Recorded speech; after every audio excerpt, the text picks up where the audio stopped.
Hoje nós vamos falar de proteína, tá? Semana passada a gente falou dos carboidratos. Eu queria contextualizar os três, porque a semana que vem nós vamos falar das gorduras. Então, carboidratos, proteínas e gorduras é o que a gente chama de macronutriente, porque os micronutrientes são as vitaminas e os minerais. São quantidades pequenas que a gente precisa. E só os macronutrientes fornecem calorias, tá?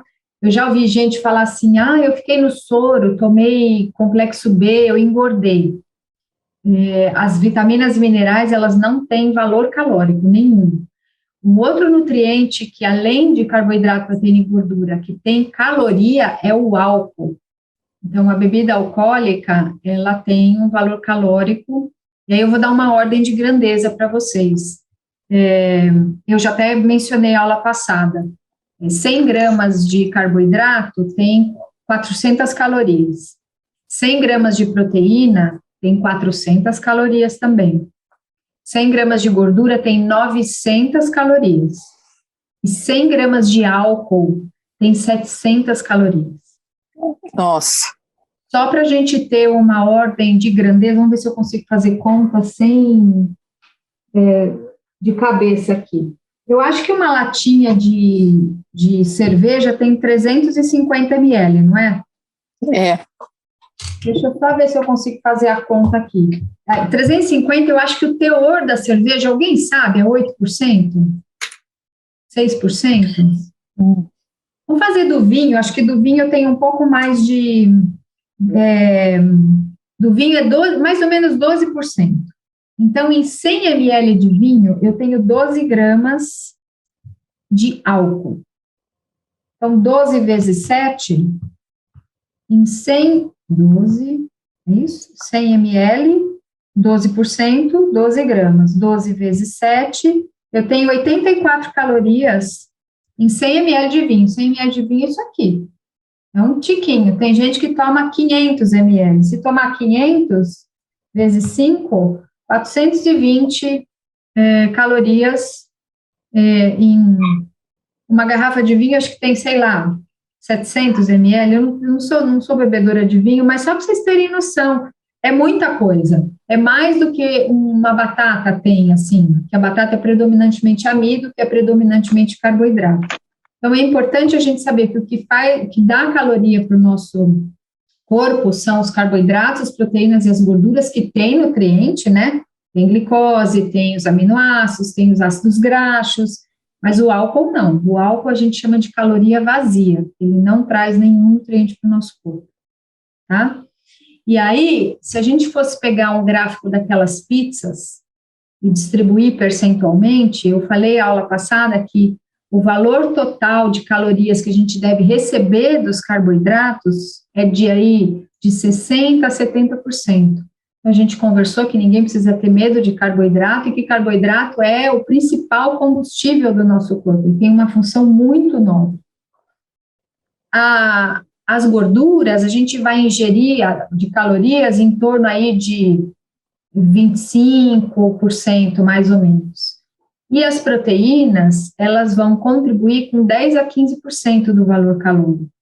Então, proteína hoje até tem uma expressão muito usada que as pessoas estão em proteinomania. As pessoas têm mania de proteína, né? Achando que, assim, é suplemento proteico, entrou na academia, tem que começar a tomar suplemento, tirou carne, ovos e laticínios da dieta, vai faltar proteína. Então, é um grande mito que ronda essa questão da necessidade proteica, né? Então, vamos falar um pouquinho sobre isso, porque, inclusive, eu quero falar para vocês sobre colágeno, que muitas pessoas falam, vamos tomar colágeno, o vegetariano não pode tomar colágeno, assim, não toma colágeno, vai ficar sem colágeno. Então, para entender isso, é importante saber o seguinte, a menor unidade de um carboidrato é a glicose, a frutose e a galactose. A menor unidade de uma proteína chama aminoácido. Então, se vocês pensarem como uma corrente, cada elo da corrente vai ser um aminoácido. Só que esses aminoácidos têm nomes diferentes. A gente tem 23 aminoácidos totais aí, que combinados em posições diferentes vão dar as várias proteínas do corpo. 8 desses aminoácidos a gente não consegue fabricar, a gente precisa receber da alimentação. Os outros 15, a partir desses 8, a gente fabrica. Tá? Então, a proteína, ela tem uma função de dar estrutura para o corpo, então nossos músculos são feitos de proteína, isso a gente sabe, é um senso comum, né? Músculo, ninguém pensa que não é proteína, mas a minha pele é proteína, os meus ossos têm uma estrutura proteica. Quando eu faço digestão, aqueles sucos digestivos, aquelas enzimas são proteínas. Todos os nossos hormônios são proteínas. Então, a gente tem proteína, a proteína do fígado, a proteína que vai fazer tecido do olho, a tecido do rim. Então, a gente tem especificidades de proteína. A gente não só associar a proteína com uma coisa muscular, tá? Então, para a gente fazer digestão, por exemplo, eu preciso fabricar proteínas. Para eu regular todo esse processo da minha tireoide, dos meus ovários, dos testículos, a gente precisa ter aminoácidos para fazer esses hormônios. Então, dito isso, a função das proteínas, então, é estrutural, basicamente, e estrutura, assim, do corpo em si e estrutura de processos que acontecem lá dentro. Não precisamos avançar muito além disso, porque é meio desnecessário detalhar tanto. Mas aí a gente já entra num lugar dessa questão do colágeno. Vocês já viram, né? Ah, nossa, vai no dermatologista, passa colágeno. Vai no ortopedista, passa colágeno. Vai, sei lá, em qualquer médico, toma colágeno. O colágeno é uma proteína. Então, vejam, assim, o sentido que tem essa fala minha. Se eu comer um pedaço de carne, eu vou mastigar, eu vou preparar esse pedaço, nós vamos pensar isso com a carne e com o feijão, tá? Porque aí a carne para quem come carne e o feijão para quem não come carne, apesar de que come carne pode comer feijão também, mas imagina, a proteína vegetal é uma proteína animal. Eu vou mastigar os dois alimentos. Esses alimentos vão ser preparados no estômago para receber esses sucos digestivos no intestino. Então, esses sucos digestivos, imagina que a proteína, então, é uma corrente, e aí as enzimas, que também são proteínas, vão passando a faquinha e soltando cada elo da corrente, liberando cada aminoácido, tá?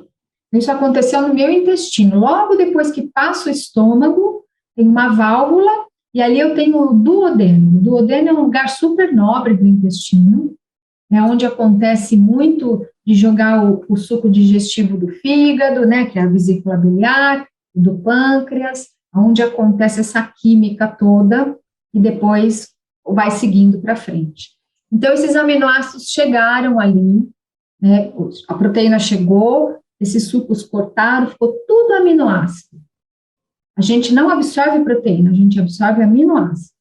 Então, eu absorvi esses aminoácidos que vieram ou da carne, ou do ovo, ou do feijão, ou da quinoa, ou até um pouco do brócolis, que eu expliquei para vocês que tem pouquinho, mas que tem. Então, qualquer proteína que eu comi, digeri, soltou em aminoácido, eu absorvi. Para onde vão esses aminoácidos que vieram da carne, do ovo, do feijão, da quinoa, do milho, do brócolis? Para onde vão esses aminoácidos? Para onde vocês acham que vão? Alguém arrisca? Para a corrente sanguínea? E da corrente sanguínea, para que lugar do corpo eles vão? É que a resposta é tão simples. Acho que é no fígado que na verdade, processa. A gente não tem estoque de proteína no corpo. Esses aminoácidos, eles vão para onde o corpo precisa. Então, se eu preciso fazer tecido do cérebro, se eu preciso fazer enzima X, se eu preciso fazer o hormônio Z, se eu preciso fazer qualquer renovação celular, a gente não descama a pele? Não fala que a gente renova a pele? Essa pele nova, ela é feita através de uma síntese de proteína. Então, esses aminoácidos vão para onde o corpo precisar. Se o corpo está precisando fazer colágeno, esses aminoácidos vão para fazer colágeno. Aí, eu tomo uma cápsula de colágeno. Vai acontecer a mesma coisa. No estômago vai preparar, o colágeno é uma proteína que a gente tem no nosso corpo, uma proteína da pele, né, uma proteína de estrutura mesmo. Então, eu estou tomando isso em cápsula. Aí chega lá no intestino, essa proteína é quebrada em aminoácido. Fala para mim qual foi o decreto-lei que estabeleceram dentro do corpo, que uma vez que você tomou uma cápsula de colágeno, ele vira colágeno no corpo. Esses aminoácidos que se separaram no processo de digestão de uma cápsula de colágeno vão ter o mesmo destino dos aminoácidos que vieram da quinoa, do feijão, do grão de bico, do ovo, da carne. Então, tomar suplemento de colágeno para ter uma pele melhor é uma estratégia do mercado de suplementos, que, assim, muitos profissionais acabaram entrando. O que eu preciso? Por que a minha pele melhora quando eu tomo um suplemento de colágeno? Porque eu melhorei a minha ingestão proteica. E, em geral, quando a pessoa toma alguma coisa, às vezes é acompanhado de uma mudança de hábito, também de alguma ordem. Às vezes não, mas às vezes pode acontecer. Tá? Então, a pessoa começa a tomar um suplemento e fala, nossa, eu fiquei mais disposto, eu fiquei melhor, minha pele melhorou. Não foi exatamente pelo suplemento, talvez porque tivesse aquém da necessidade do corpo aquela ingestão de proteínas totais. Então, é bem importante entender que eu consumo um alimento e eu absorvo um nutriente. O alimento é o feijão, um dos nutrientes contidos no feijão é proteína, porque o outro é carboidrato, o outro é ferro, o outro é cobre. Então, eu absorvo esses nutrientes. Eu como uma determinada comida e vou absorver determinados nutrientes. Por isso que aquela coisa que eu falei na nossa conversa passada, que 120 calorias eu vou ter de 6 colheres de sopa de arroz ou de 2 bolachas recheadas, mas qual é o nutriente que está vindo ali, que eu vou absorver dali, tá? Então, quando alguém receitar alguma coisa, vocês vão poder agora ter um senso de crítico, né? Para falar, mas por quê, né? Por que nós estamos recebendo essa coisa se não necessariamente eu vou precisar disso, tá? Alguma dúvida aí? Então, para eu fabricar tudo que eu preciso no meu corpo, e para eu fabricar essas proteínas, eu preciso de glicose, eu preciso ter comido carboidrato. E para eu fabricar uma determinada célula, eu preciso de gordura também, porque a membrana da célula, aquela parte de volta da célula, ela tem muita gordura, e é uma gordura, a gente vai falar isso quando a gente conversar sobre gorduras. Então, eu preciso de todos os nutrientes. E eu não posso dizer assim, eu estou comendo uma proteína vegetal, estou comendo feijão. O feijão é um alimento que tem um bom teor de proteína, e eu vou repetir, e tem um bom teor de carboidrato, não tem um bom teor de gordura, mas tem um pouco de gordura, e é gordura boa, tem fibra, e tem várias vitaminas e minerais. Tá? Nesse sentido, ainda na linha dos suplementos, para eu fazer, agora vamos falar de músculo mesmo, porque a gente associa proteína com músculo, e é verdade. Então, eu tenho uma boa reserva proteica no meu músculo, e se eu, por alguma razão, faço privação de ingestão de qualquer alimento, se eu reduzo a minha quantidade de comida, ou se eu como quantidades de proteína especificamente, né, de alimentos que são fontes de proteína, menos do que eu deveria, eu vou utilizar a minha massa muscular para fins de energia. Então, dá para entender, eu acho que eu comentei com vocês o encontro passado, que as pessoas vão fazer o tal do jejum intermitente e acabam emagrecendo bastante, ou fazer dieta low carb, porque vai usar o próprio músculo como fonte de energia. Eu falei isso para vocês? Sim. Falei. Então, por que assim, a pessoa pode, então, emagrecer? Porque ela perdeu tecido muscular. E tecido muscular, gente, não é interessante. Acho que aqui está todo mundo já numa fase acima dos 50, certo? Está todo mundo acima dos 50 aqui? Sim. Todo mundo. A senhora não, né, dona Neide? A senhora. Isso aí. A senhora fez 49, né? Isso. E aí, o que acontece? É inevitável a gente ter perda de massa muscular se a gente não exercitar o corpo. Mesmo se a gente exercitar, não dá para comparar a quantidade de músculo que uma pessoa jovem tem do que uma pessoa de meia idade, do que uma pessoa mais idosa. O que a gente precisa é retardar ao máximo essa troca que acontece de massa muscular com massa gordurosa. Isso até tem um nome técnico que chama sarcopenia, quando a gente tem perda de massa muscular, e é muito comum na pessoa idosa. Pessoa idosa que não se movimenta mesmo, porque tem idosos assim que vão para academia, que estão ativos, que planta, que mexe na horta, né, dona Neide, que faz um monte de coisa ali, né? Ou mesmo que se exercita mesmo, não mora no campo, mas se exercita e que pode, e que se preocupa com esse trabalho muscular. Então, eu preciso preservar essa massa muscular para eu ter estrutura corporal e para eu ter, assim, para eu dar conta de carregar meu esqueleto. Tudo está envolvido, né? O sistema nervoso, o sistema esquelético e o sistema muscular. Então, quando eu mexo meu dedo, eu dei um comando do meu cérebro para mexer. Mas mexe como? Um nervo estimula o músculo, que se contrai, e aí eu faço um movimento, mas eu dependo do osso, do músculo e do sistema nervoso. Então, eu tenho dificuldades de movimento se eu não tiver esse músculo preservado.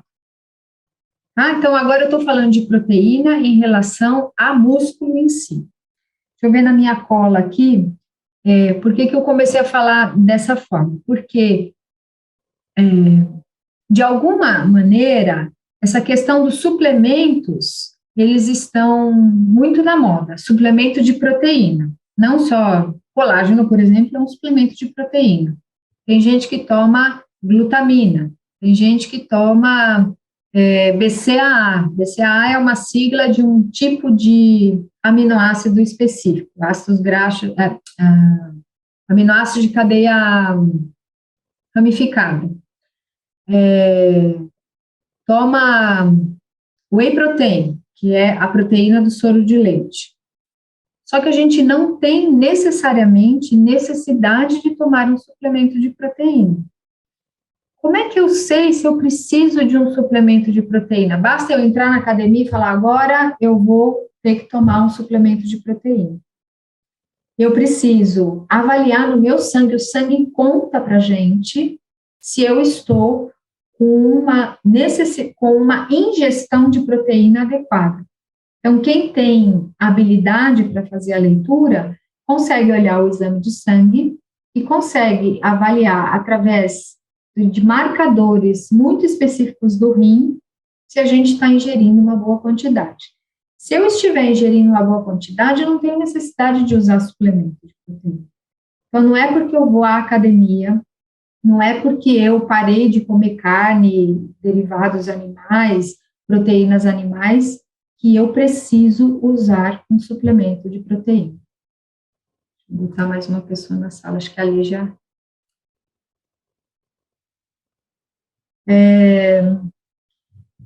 Então, eu não preciso usar o suplemento proteico, tá? A Lígia consome carnes, assim, proteínas animais? Sim. Tá. Algumas pessoas, que eu sei que, assim, quem vai assistir depois o gravado, tem várias pessoas que fizeram opção por uma alimentação sem carne, né?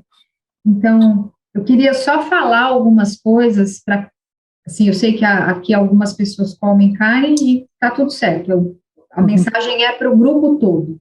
Então, quando para de comer carne ou decide parar de comer qualquer carne, ovos, por alguma questão, né, de foro íntimo, pode ser porque não gosta, pode ser porque sente má digestão, pode ser por dó dos bichos, pode ser porque quer ter mais saúde, enfim, qualquer que seja a justificativa. Alguns mitos aparecem naturalmente porque, nossa, você parou de comer carne, parou de comer ovo, você vai parar de comer proteína, você vai ficar anêmico, porque existe uma associação, né, da ingestão de carne com ingestão de ferro. Eu já comento sobre isso. Você não vai ter força muscular suficiente, justamente porque pensa-se que as carnes têm uma proteína que o reino vegetal não tem, e não é verdade. Esses 8 aminoácidos que o nosso corpo precisa receber, que eu não fabrico, e eu preciso deles para fabricar os outros, eu tenho no reino vegetal, em abundância. Não tem nenhum aminoácido que não haja no reino vegetal, que tem no reino animal e que não tem no reino vegetal, tá? A coisa fica pior quando você fala que é uma criança que vai parar de comer carne, ou que é uma gestante que parou de comer carne, porque a criança não vai ter o desenvolvimento adequado, ou a gestante não vai conseguir gerar esse neném de forma adequada. Então, é bem importante para todo mundo que vai assistir a essa fala em algum momento, entender todos os aminoácidos que a gente precisa estão presentes no reino vegetal. O que a gente tem são recomendações não de ingestão de proteína em si. A gente tem a recomendação que vai de 10 a 15% do valor calórico total. Mas a grande preocupação ou observação é a ingestão adequada desses 8 aminoácidos. E existem diretrizes, né, normas de quantidades recomendadas para faixas etárias e os gêneros, né, de diferença de gênero, masculino e feminino. O reino, os pesquisadores no passado, só para vocês entenderem isso, pegaram o ovo como uma proteína padrão. O ovo tem uma quantidade, assim, desses aminoácidos, todos eles, os 8 aminoácidos, super alto, tem uma necessidade aqui, e o ovo tem essa necessidade, tem essa quantidade. Só que eu não preciso desse tanto aqui, eu preciso disso daqui. O reino vegetal tem aqui, alguns alimentos estão aqui, mas nunca está aqui. A questão é que pegaram o ovo, que ele está aqui em cima, e falaram, vamos todo mundo igualar o ovo, vamos comparar tudo em relação ao ovo. E não é uma comparação justa, né? Tem que se comparar com o que o corpo precisa. Então, numa alimentação onde eu tenha variedade de alimentos, que eu tenha cereais integrais, que eu tenha leguminosas, que eu tenha oleaginosas, né, que são as castanhas e as sementes, que a gente vai falar mais delas nas gorduras, porque elas são mais ricas em gorduras, mas elas têm um bom teor de proteína, assim como eu falei para vocês, o teor de proteína do brócolis, do cogumelo, que não é um teor grande, mas tem um teorzinho lá. Não tem aquele ditado que fala que de grão em grão a galinha vai enchendo o papo dela? É assim que o corpo faz também. De alimento em alimento, a gente vai provendo todas as nossas necessidades. Por isso que esses alimentos que a gente escolhe precisam ser alimentos de uma boa qualidade nutricional. Porque senão eu vou comer, eu vou matar minha fome. Por exemplo, pastel de feira. Outro trem gostoso. Pastel de feira é uma coisa gostosa. Eu comia, lá quando era criança, comia pastel de carne, pastel de pizza, quando minha mãe me levava à feira. Mas tem gente que eu vejo que toma café da manhã de almoço de pastel de feira. O que está ali? Está tendo uma sensação sensorial agradável, boa, mas não está se nutrindo. Então, eu posso encher a minha barriga, eu posso ficar, inclusive, gordinha, sem ter um bom estado nutricional, tendo carências nutricionais. Isso é possível a partir da qualidade do alimento que eu estou escolhendo. Tá? Tudo bem até aqui? Deixa eu ver o que mais eu quero falar aqui. Uma coisa importante em relação, voltando à massa muscular, que isso é um ponto de saúde pública mesmo, que eu preciso passar isso para vocês. Se eu ficar em jejum, ou se eu fizer intervalos muito longos entre uma refeição, eu não resolvi fazer jejum intermitente, mas eu tomei um café da manhã, 6 horas da manhã, aí eu almocei meio-dia e fui jantar às 6 horas da tarde. Esse período que eu tenho entre o meio da manhã e o meio da tarde, mesmo que eu não esteja em atividade intensa, mesmo que eu esteja sentada trabalhando, sentada vendo televisão, sentada jogando joguinho no Instagram ou fazendo um crochê, qualquer coisa, eu ainda assim eu estou com um gasto de energia considerável. Por quê? Porque o meu pulmão está funcionando, meu coração está batendo, os meus vasos estão carregando sangue o tempo todo, o meu sistema linfático está carregando a linfa, que é um sistema tubular paralelo ao vaso sanguíneo, ao vaso linfático. O meu cérebro está funcionando, porque se eu estou fazendo alguma atividade, eu estou prestando atenção ali. Então, eu tenho o que se chama de metabolismo basal. É a quantidade de calorias que eu vou precisar para manter funções básicas, assim, rim funcionando, pâncreas funcionando, fígado funcionando. Ah, mas eu não comi nada.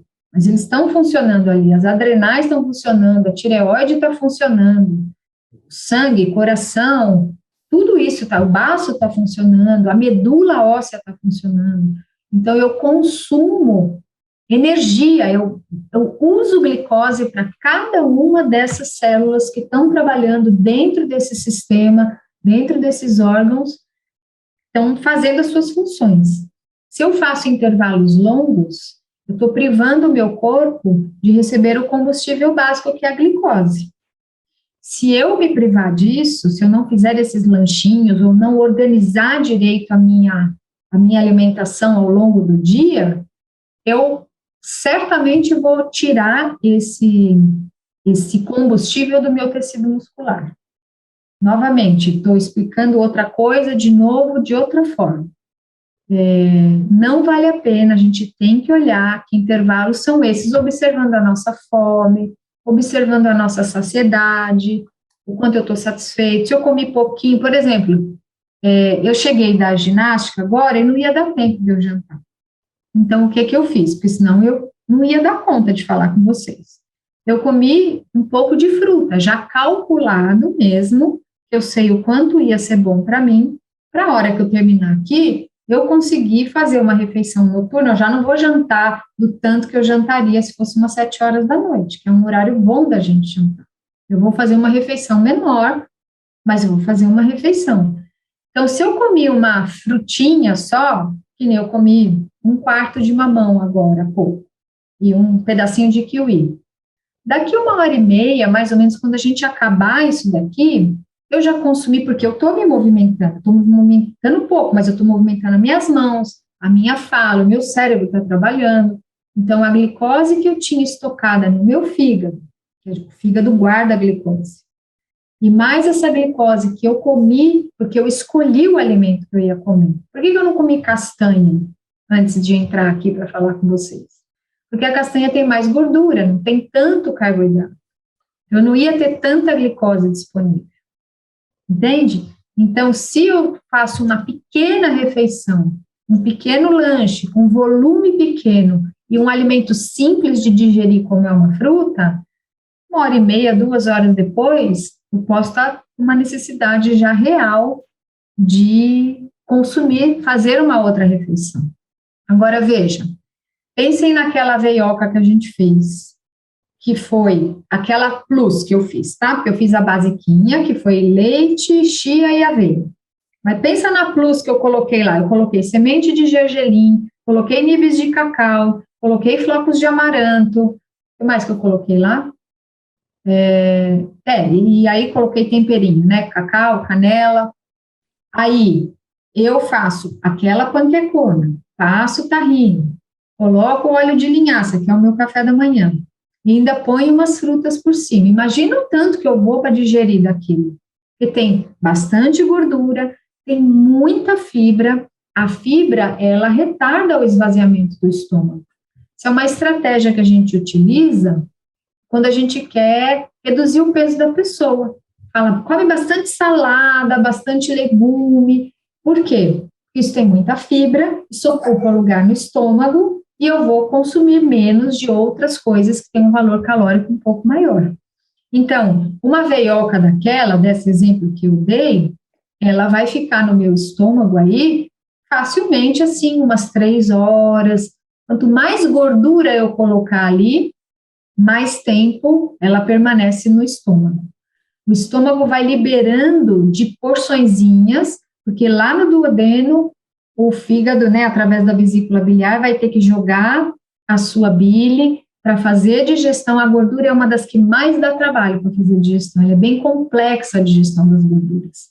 Então, se eu quiser retardar um esvaziamento de estômago, eu uso 2 coisas, a gordura e as fibras, que também retardam o esvaziamento do estômago, mas a gordura muito mais. Então, pensando nisso, eu vou calcular o tamanho da refeição para ver qual vai ser a minha próxima refeição. Normalmente, depois do almoço, a gente vai ter fome se eu não comer carne. Porque se eu comer carne, eu comi algo que tem um teor muito grande de gordura. Eu modifiquei o conteúdo de gordura da alimentação. Agora, se eu comer arroz, feijão, aquilo que a gente fez no sábado, tá? Um arroz com uma cenoura, uma salada de grão de bico com brócolis e tomate, um cogumelo, uma abóbora e uma couve. Nós até fizemos pratos demais ali. Eu vou ter, assim, umas 3 horas de digestão, para o estômago estar vazio, a corrente sanguínea está falando, opa, estou precisando de glicose. Por quê? O grão de bico tinha glicose, tinha carboidrato que virou glicose, e o arroz também, e o resto um pouquinho de carne. Aquele mesmo prato, se a gente botasse, tirasse talvez um volume, botasse um pedaço de carne, talvez 4 horas, 4 horas e meia, dependendo do pedaço da carne, porque se for um pedacinho desse tamanho, é diferente de um bife padrão que a gente tem do Ministério da Saúde, é um bife da palma da mão, que é mais ou menos 100 gramas, né? Se a gente olhar aí nos restaurantes, as pessoas vendem porção de carne, porque a mistura é uma coisa muito nobre, né? E chega a dar 150, 200 gramas de pedaço de carne, para quem consome bastante. Então, veja, o esvaziamento gástrico, ele vai depender da quantidade, especialmente de gordura e de fibra que tiver ali. E aonde tem gordura, em geral, no reino animal, sempre vai ter proteína. No reino vegetal, tem um pouco de proteína, porque onde tem gordura no reino vegetal? Nas castanhas, nas sementes, os óleos, que é só gordura, né? Se eu pegar um azeite, se eu pegar um óleo de gergelim, um óleo de soja, um óleo de canola, eu só vou ter gordura ali, tá? Então, é bem importante a gente organizar a nossa refeição, a nossa rotina alimentar, para que a gente ofereça alimentos para o corpo de uma maneira sistemática, para preservar, em última análise, a nossa massa muscular. Tá? Claro, preservar um monte de coisa, estado de nutrição, mas hoje a nossa conversa aqui é sobre proteínas, né? Meu músculo é uma proteína, eu vou degradar o meu músculo se eu não consumir quantidades ou em frequência adequada. Deixa eu ver o que mais eu quero falar para vocês.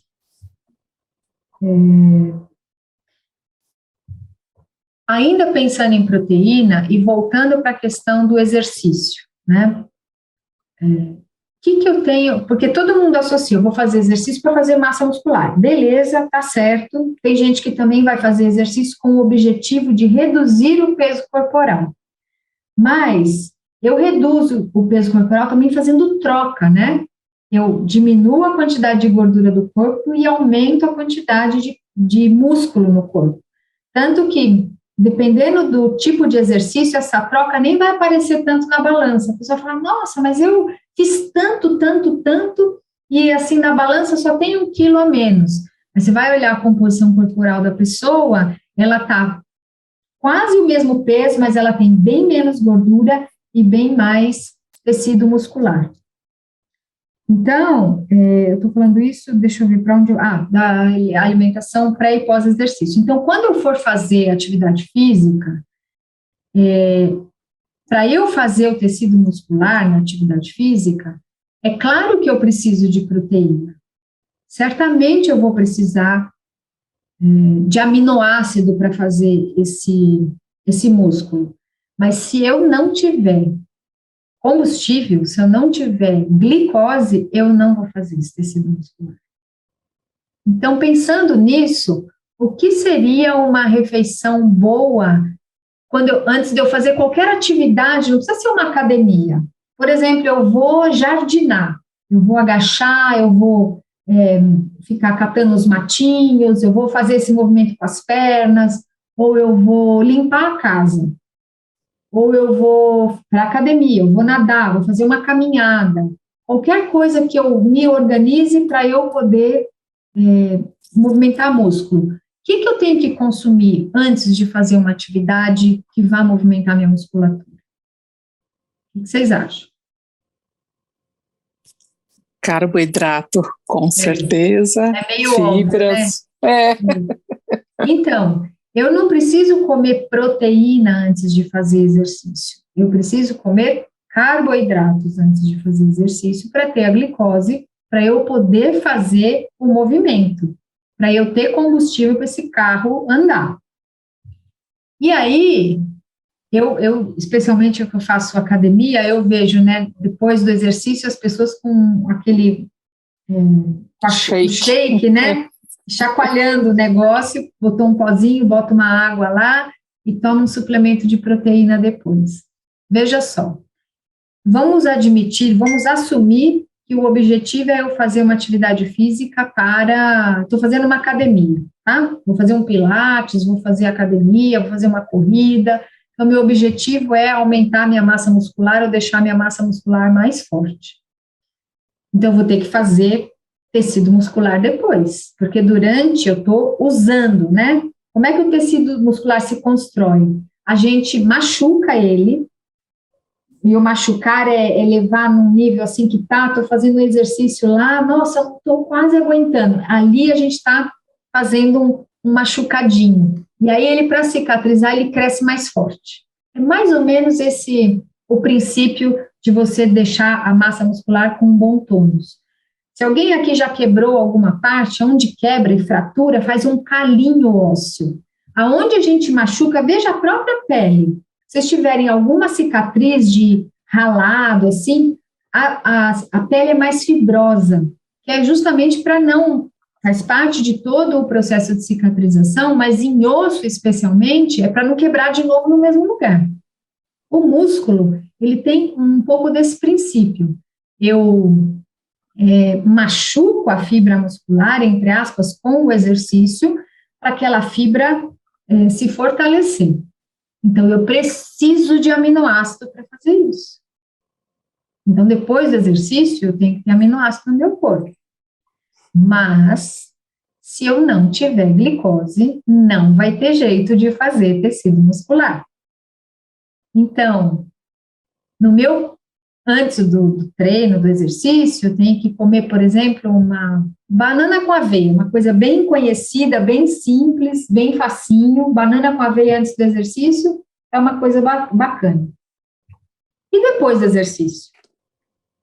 Pode ser a banana com aveia também. Por exemplo, eu tenho uma glicose ali vindo da banana e da aveia, e a aveia é um cereal muito rico em proteína também. Eu não preciso necessariamente comer ovo depois. Quem come, pode comer, mas se comer só o ovo, vai ter carboidrato ali? Não tem, ovo é zero de carboidrato. Então, se for comer um ovo, vai ter que comer alguma coisa, tipo um pão com ovo, uma tapioca com ovo, uma bolacha com ovo, uma fruta com ovo, qualquer alimento que tenha carboidrato, para complementar essa proteína, tá? No reino vegetal, o bom é que a fonte proteica vegetal já carrega junto o carboidrato. Então, se eu comer um grão de bico depois, eu tenho proteína e carboidrato. Se eu comer, ali já estava falando das saladas, né? Uma salada para você fazer aí é salada de fava também, fica bem gostoso. Então, eu fazendo um patê de feijão branco com a tapioca, ou mesmo só o patê de feijão branco, que não tem muita graça comer um patê de feijão branco de colher, né? Sei lá, um patê de grão de bico. Dá para eu pegar, por exemplo, palitinhos de cenoura, palitinhos de pepino e comer com o patê de grão de bico. Depois do exercício, gente, um fenômeno que acontece, eu aumentei muito a minha respiração, aumentei a minha respiração de nariz, de pulmão, mas eu aumentei a respiração celular, tá? Dentro da célula, um órgão, uma organela que trabalha muito nesse processo do exercício é um negócio chamado mitocôndria, onde a célula, entre aspas, respira, é onde eu produzo a energia da célula, é a usina da célula, tá? Nossa, gente, eu dei uma brisada aqui e eu perdi o raciocínio. Que maravilha, né? Você perde o raciocínio ao vivo, assim. Imagina se eu, Ana Maria Braga, perder o raciocínio. Eu estava falando com vocês, eu pensei em outra coisa e aí fugiu a linha de raciocínio. Eu estava falando da respiração celular. Por que eu estava falando da respiração celular? Pior que ninguém vai conseguir me ajudar, né? Porque ninguém está dentro da minha cabeça. Eu estava falando depois do exercício. Depois do exercício, para consumir carboidrato e proteína, para poder fazer a respiração. Eu perdi o raciocínio, tá? Então, dito isso, deixa eu ver, de consumir ovo, de consumir carboidrato, de consumir alguma coisa junto, sem... lembrei o que eu queria chegar. E nesse processo de respiração, lembrei da cenoura, gente, olha só o que a cenoura não vai fazer. Bacana. A gente precisa de antioxidante. Eu respirei tanto, seja na troca do oxigênio, seja na troca desses elementos dentro da célula, que eu produzi alguns radicais livres no meu corpo. Então, uma coisa pós-exercício muito importante é eu consumir coisas coloridas. E não é colorido do MM, tá? É colorido do tipo abóbora, mamão, pimentão, consumir coisas vermelhas, laranja, amarelo, verde, roxo, cor de abóbora, né, esse alaranjado.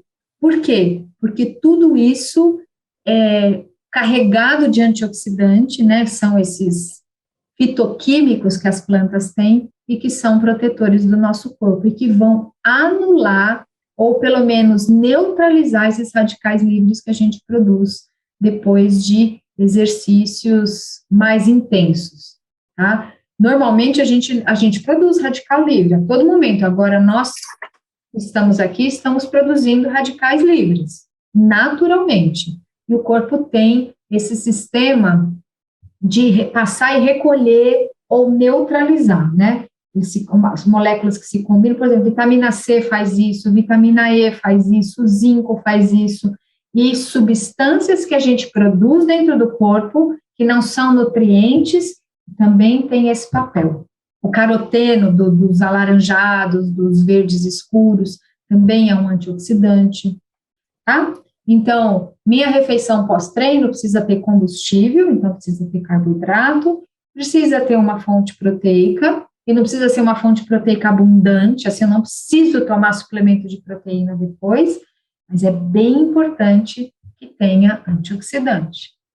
Então, comer um mamão com aveia depois, pronto. Comer uma salada de grão de bico com tomate e brócolis, pronto. Tá? Ana, e se for uma atividade física, mas não de alto impacto, por exemplo, eu faço todos os dias 40 minutos de alongamento e musculação. Faço eu mesma, né, com toda uma receita e conhecimento eu faço. Isso também requer o pré e o pós. Seria assim, você pode organizar a tua vida para fazer isso. Por exemplo, você quer ver um horário super bom, claro que havendo possibilidade, mas super bom de fazer exercício, é por volta das 10, 10:30 da manhã. Porque você toma, a não ser que você tenha tomado café muito cedo, sei lá, tomou café da manhã às 6 horas da manhã, então quando for, vamos supor que vai fazer por volta das 10 o exercício. Aí come uma tâmara, 2 tâmaras, um damasco, uma banana pequena, agora é época de pêssego, uma frutinha pequena, faz exercício e almoça depois. Então, o pré-exercício fica com uma pequena frutinha, e dependendo do calibre do seu café da manhã, ainda tem um resquício ainda te ajudando, né? E depois do exercício, você vai comer algo que naturalmente tem antioxidante. Vai almoçar. Arroz, feijão, salada de tomate, alface, rúcula, uma verdura refogada, um legume refogado, vocês quiserem um pedaço de carne, entendeu? Então, é legal, assim, mesmo que sejam exercícios menos intensos, de menor impacto, o cuidado é sempre o mesmo. O que vai variar é o volume da comida, né? E a composição também. Você pode fazer mais ou menos simples. Eu vou treinar, eu tomei café da manhã, imagina assim, a minha veioca, eu tenho experiência com isso, assim. Não dá, se eu for treinar 1 hora depois de comer aquela veioca, eu não dou conta. O que vai acontecer? Eu tô com aquele estômago cheio, eu vou treinar, sabe o tal da congestão? O que é a congestão? É quando eu tô fazendo digestão, então eu tenho sangue muito concentrado na região do trato digestório, tá ali no estômago, tá ali no duodeno, todas as veias e artérias que nutrem ali aquele processo, está todo mundo trabalhando, está num pique só. Eu vou e começo a movimentar o músculo da perna, do braço, das costas. Eu vou ter que, assim, ficar competindo. Opa, minha perna está precisando de sangue, mas o estômago está precisando de sangue também. Então, é isso que acontece, né? Esse desvio de circulação sanguínea. Então, não dá, aquela veioca, não dá, eu tenho que comer e esperar umas 2 horas depois, aí eu consigo fazer o exercício, render, não me dá aquela sensação de que eu estou nauseada. Então, cada um vai achar para si qual é o conforto para comer antes de fazer qualquer atividade, inclusive limpar a casa. A gente acha que coisa de casa não é nada, não é exercício, é claro que é.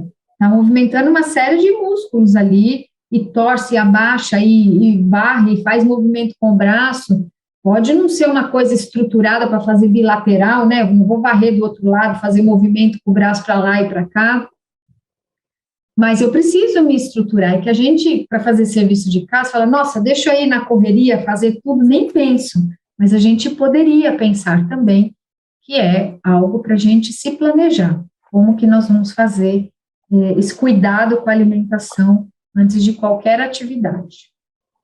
Certo? Deixa eu ver o que mais aqui. Quais as principais fontes de proteína do reino vegetal? Ótima pergunta. Então, a principal fonte mesmo, o grupo alimentar que mais tem proteína são as leguminosas. Quem são as leguminosas? Qualquer tipo de feijão. Feijão com sobrenome é uma leguminosa. Então, feijão azul, feijão de corda, feijão jalo, feijão rosinho, feijão preto. Qualquer feijão, ele é parte das leguminosas. O grão de bico, a ervilha, e especialmente a ervilha seca. A ervilha fresca, ela não concentrou tanto o que a gente chama do nitrogênio, né? A proteína é um composto que tem muito nitrogênio. Quando está fresquinho, ainda verdinho, vamos dizer assim, você pegar a ervilha fresca mesmo, ela não tem tanta proteína quanto a ervilha seca, aquela que a gente compra de pacotinho, a gente faz sopa, sabe aquela bipartida, que é uma meia-lua? As lentilhas, eu falo as lentilhas, porque, para quem não conhece, nós vamos cozinhar lentilha rosa, né, no dia do jantar. A lentilha é bem conhecida, aquela meio verde, meio acinzentada, ele é bem conhecido, mas tem vários tipos de lentilha. A culinária indiana é muito rica em lentilhas. As favas, que são feijões bem grandes, parece mesmo um feijão, mas é bem grandão. E tem fava branca, fava rajada. O tremoço, que os jovens de hoje não conhecem muito, mas a gente, na meia idade, assim, comia, né, conservinha de tremoço. Hoje em dia, no mundo vegetariano, faz-se muito queijo de tremoço. E a soja também é uma leguminosa. Então, todos os feijões e seus parentes são leguminosas. Elas vão ter ali em torno aí de 25% de proteína. Aí eu tenho o grupo dos cereais, onde eu tenho arroz, milho, centeio, trigo, cevada, quinoa, aveia. Eu vou ter variações aí. Por exemplo, a aveia chega a ter 17% de proteína. O arroz tem em torno de 9% de proteína. Então, dentro do grupo dos cereais, eu tenho cereais que são um pouco mais ricos e cereais que não são tão ricos em proteína, mas eu tenho um bom teor. As castanhas, embora elas tenham aí 60%, 70% de gordura, então a quantidade do macronutriente mais importante são as gorduras, elas têm aí 15%, 10%, não, 15%, um pouco mais, de proteína. E aí, quando a gente vai olhar para as verduras e legumes, lembra que eu falei que um brócolis pode ter 40% de proteína, mas porcentagem é uma coisa, o valor absoluto mesmo é outra. Então, verduras e legumes têm muita água, sei lá, 80%, 90% de água, 10%, 15%, 20% de matéria seca, que é na matéria seca ali que a gente dosa esses macronutrientes. As frutas e as batatas, né, mandioca, mandioquinha, cará, inhame, batata doce, elas têm perto aí de 4%, 5% de proteína. Então, imagina, se eu preciso de 10% a 15% de proteína, hipoteticamente, porque isso não é possível fazer, não sei, eu acho que ninguém fez isso, mas se eu comesse só aveia o dia inteiro, eu ia chegar nesse tanto de proteína, porque a aveia tem ali 15% a 17% de proteína, tá? E aí, o que eu queria, aproveitando a tua pergunta, o que eu queria dizer? Para a gente sempre calcular, isso mesmo para quem consome carnes.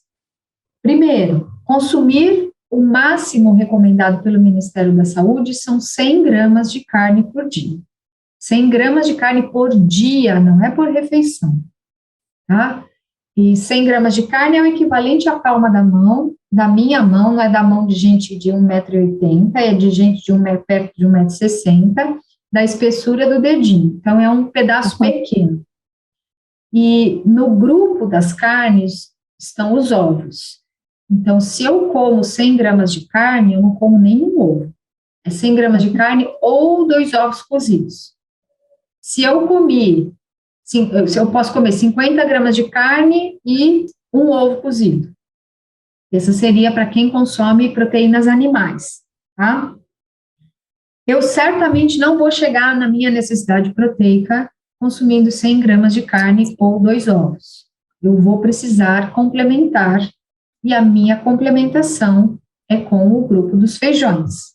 Da mesma forma, se a gente for pegar essa questão da proteína, eu vou grudar num nutriente que é bem importante, é falado, que eu falei que eu ia comentar depois, agora é o momento, que é o ferro. Então, eu tenho ferro na proteína animal em carnes vermelhas, sendo que a maior parte é nas vísceras, e as vísceras a gente sabe que estão contaminadas aí por hormônios, especialmente o fígado, né? O fígado é a nossa usina, processa tudo, o fígado do animal também. Então, antibiótico, hormônio, tudo que os animais consumiram estão concentrados nessas vísceras. Elas vão ter um teor de ferro alto, mas não vale a pena, é algo que não vale a pena ser consumido. as carnes, de forma geral, a carne de vaca é a que teria um pouco mais de ferro. Carne de frango, carne de peixe, essas carnes mais brancas, não tem ferro. Então, quem consome, por exemplo, hoje está acontecendo muito isso, esse movimento. Eu como pouca carne vermelha, eu tirei a carne vermelha do meu prato. O ferro, ele vai ficar dependente de vir dos feijões, das leguminosas, porque peixe e frango não vai ter um teor de ferro. Então, preciso comer leguminosas, mesmo se eu sigo uma dieta onívora, eu preciso ter leguminosa na minha vida. Por quê? Porque eu tenho um limite de consumo dessas proteínas animais, e isso pode não atender à minha necessidade, tanto de proteína e especialmente de ferro, tá?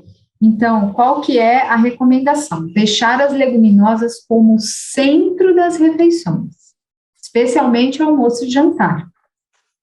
Então, eu posso consumir qualquer leguminosa na forma de salada, como nós fizemos, na forma de bolinho, que a gente vai fazer, mas eu já fiz o meu e mandei no grupo para vocês olharem. Então, com grão de bico que sobrou, eu amassei no garfo mesmo, não sujei equipamento nenhum, foi ali num prato que eu amassei tudo e fiz um bolinho. Então, pode ser salada, bolinho, patê, que a gente não fez, mas é bem facinho, é só bater no liquidificador.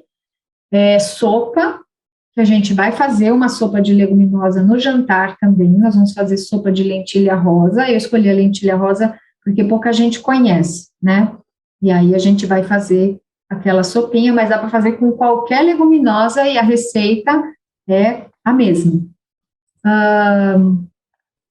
Cozidos, por exemplo, eu gosto muito, como eu falei para vocês, mostrei para vocês, eu tenho sempre potinho de grão de bico congelado, sempre tenho, assim, não falta. Quando eu usei o último, eu já boto para cozinhar e já me organizo para ter ali. Eu gosto muito de fazer cozido de grão de bico com legumes. Então, eu pico alguns legumes ali, então é um outro jeito que o pessoal fala guisado, né? O guisado é com aquelas carnes, com carne em cubo, mas a gente pode fazer, entre aspas, o guisado vegetariano, e aí usar essas leguminosas como base. Então, sopa, patê, bolinho, salada, caldo, o que eu esqueci? Sopa, patê, bolinho, salada, caldo. O cozido, né? Cozido, e o cozido. Caldo cozido. Então, é isso. É bem importante, pensando que as leguminosas, como já falei, tem um teor de carboidrato bom. Então, se a pessoa está querendo fazer um controle de peso, eu não preciso comer arroz e feijão, posso comer só o feijão. Porque o feijão vou ter a proteína e o carboidrato. Eu não, assim, eu falo, entre tirar o arroz e tirar o feijão, tiro o arroz, mas não tiro o feijão. Por causa dessa questão nutricional. Claro que aí as pessoas vão dizer, mas eu não gosto. Vegetariano, por exemplo, que não come leguminosa, fica difícil. É bem difícil a gente ajustar a alimentação vegetariana, baseada em plantas, assim, se a pessoa não consumir alguma leguminosa, uma lentilha, um grão de bico, um tofu. Aí eu falei da soja, né? Eu já falei isso para vocês, mas vou aqui repetir. A soja é um feijãozinho, é um feijão redondinho, tem soja preta e soja aquela marrom clarinho. A melhor forma de eu consumir a soja é eu fazer ou ela coagulada, que é o tofu, então eu processo a soja, faço como se fosse um leite ali, e daquele leite é como faz queijo mesmo de vaca. Pego o leite, coloco um ácido, aquilo coagula, o soro sai e eu faço um queijo. O tofu é igualzinho, eu pego o extrato da soja, né, a soja que foi liquidificada, eu jogo um agente que coagula ali, dá para fazer, inclusive, tofu em casa, usando vinagre, limão, e aí forma o queijinho de soja, né? Ou tempê, que eu mostrei para vocês, eu gravei um videozinho extra, o Rodrigo mandou, né, para vocês, e ele botou a foto do tempê em cima. Ele não mandou? Esse eu não lembro, não. Será? Eu vou até conferir com ele, porque eu... Foi o chamado Dicas. dicas ou coisa que você falou na aula, comentou. Teve um que mandou assim pequenininho, eu não vi tudo não. Manhã, eu fiz logo na sequência, e esse último também, quando a gente acabou, terminei de almoçar, eu gravei um. Ele deve estar preparando, acho que ele deve estar traduzindo. Acho que esse eu não vi não, só o primeiro. Não. Então eu pedi para ele ir colocando a foto do tempê para vocês verem que é uma forma de consumir soja, tá? Então a soja coagulada ou soja fermentada para eu ter um bom valor proteico. A fermentada também é o shoyu e o miso, que eu mostrei para vocês, mas aqui tem muito sal, então eu como quantidades pequenininhas, não dá para eu contar o conteúdo de proteína ali, tá? Então é isso, temos que ter leguminosa em todas as refeições, ou especialmente almoço e jantar, sempre acompanhada de verduras e legumes. Aí não tem como errar, gente. Não tem como errar. Eu faço sopa, boto legume e verdura. Faço salada, boto legume e verdura. Faço um cozido com legume ou verdura, né? Faço um patezinho e aí acompanho com um pãozinho, uma salada ali, então vai ter legume e verdura. Se eu fizer o tradicional no caldo, eu vou comer arroz, feijão no caldo e vou comer um legume e uma verdura junto. A proteína animal, ela é opcional de uma forma geral. A gente consome proteína animal como população por um hábito cultural só, não por necessidade imperativa, assim, que precisa ter a proteína animal, ela é facultativa. É uma opção, vamos dizer, gastronômica, cultural, histórica, mas não é uma necessidade do corpo. Tá certo? E uma coisa bem importante, porque muita gente fala assim, você come comida vegetariana, você vai comer muito agrotóxico. Partindo do princípio que a gente não está comendo comida orgânica, tá? Vamos pensar assim, um onívoro e um vegetariano, nenhum dos dois comendo comida orgânica. Quem vai comer mais agrotóxico é o onívoro, porque o animal vai comer uma ração que não é orgânica, então vai ter agrotóxico assim vindo do milho, da cultura da soja, da cultura do grão que for ali, ele vai comer essa ração, ou ele vai pastar. E no pasto não é pasto orgânico, é pasto onde vai ter alguma contaminação de algum agente de agrotóxico ali. E aí, esse agrotóxico, que a gente também ingere, quem processa ele é o fígado. E aí, às vezes, fica armazenado no fígado, e fica armazenado no fígado e na gordura também, fica armazenado na nossa gordura, então fica armazenado na gordura do animal. Quando a pessoa consome carnes, ela está consumindo esse agrotóxico que ficou impregnado de alguma forma na carne do animal, especialmente na gordura, né, porque o fígado acaba nem todo mundo comendo, não é uma coisa muito comum de se fazer. Tá? Então, cuidado com essa escolha, assim, seria ótimo poder comer carne orgânica. O que seria carne orgânica?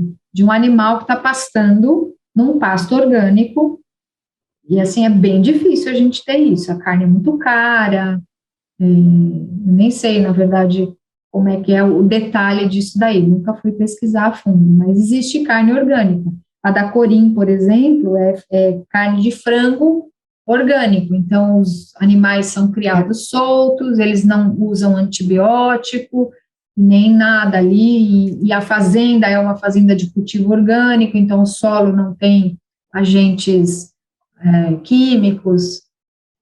Os ovos, a mesma coisa, né? Então, o frango e a galinha poedeira ali é da mesma forma, ela não é debicada, né? Porque tem toda essa questão que a gente não precisa tratar aqui, porque pode incomodar, né, um pouco, mas também tem a questão do orgânico e dos tratos com o animal, que não é objeto aqui da nossa conversa.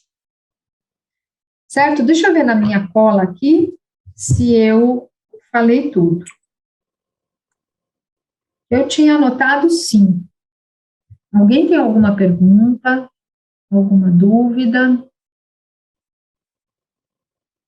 Falei alguma coisa que é muito diferente ou que nunca ninguém tinha ouvido falar?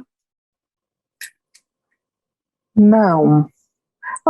Talvez uma informação, aquela questão do processamento do alimento, processar ou no processador ou no liquidificador, né? Tá. Quanto que a gente perde de proteína quando você usa no liquidificador ou no mix?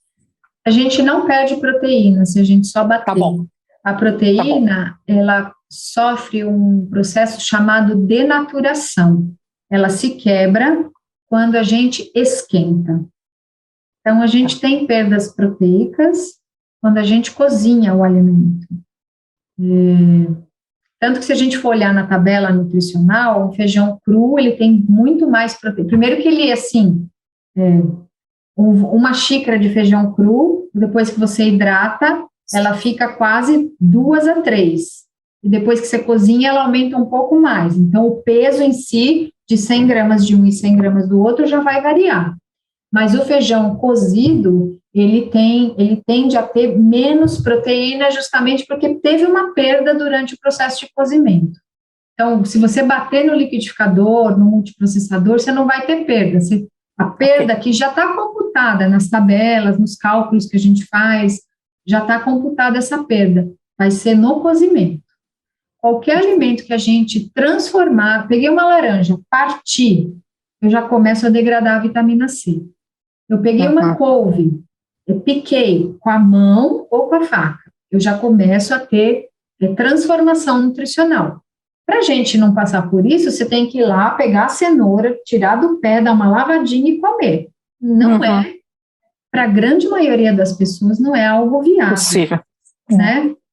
A gente não segue uma dieta crudívora, como existem pessoas que comem só alimentos crus ou cozidos até 42 graus. Eles falam que a partir de 42 graus é que começa a degradação dos compostos. Então, quem é crudívoro come coisas cruas ou, entre aspas, cozidas, até que passaram por temperatura de até 42 graus. Mas qualquer alimento, se você congelar, você perde. Mas aí, o que eu vou fazer? Tem um maço de couve. Eu não tenho no meu quintal couve. Se eu tivesse, eu ia lá, arrancava uma folha, 2 folhas, 3 folhas, deixava lá no pezinho. Eu não tenho. Quem tem, vai lá e pega o suficiente para comer, então a perda é mínima. Agora, você compra na feira, transporta, aí chega em casa, pica. No transporte você já deu uma machucadinha nela, né, do produtor. E assim a gente vai tendo as nossas perdas naturais da alimentação. Tem um colega médico que ele fala, vamos ver se eu vou conseguir repetir, é melhor um natural congelado do que um fresco artificial. Né? Então, é melhor a gente ter um alimento que eu, assim, fiz na minha casa e congelei, do que eu pegar lá um treco processado, uma bolacha, que tá fresca, eu não congelei nem nada, mas é super artificial. Tá? Perfeito. Então, é isso, minhas queridas. Perfeito. Se houver dúvida, vocês coloquem lá no grupo, e aí, para quem vai assistir o vídeo depois também, coloca lá no grupo se tiver dúvidas. E a gente se encontra no sábado agora. O Rodrigo vai passar as orientações, a gente vai passar, né? Não só ele, mas eu também, do que precisa de preparo e tudo, para a gente se ver e fazer o nosso lanchinho da tarde no sábado. Muito bom. Isso. Tá bom? Tá bom. Então tá. Boa noite para vocês. Boa noite. Obrigada. Até o lanchinho. Boa noite. Até o lanchinho. Até, gente. Tchau, tchau. Tchau, tchau. Tchau, tchau.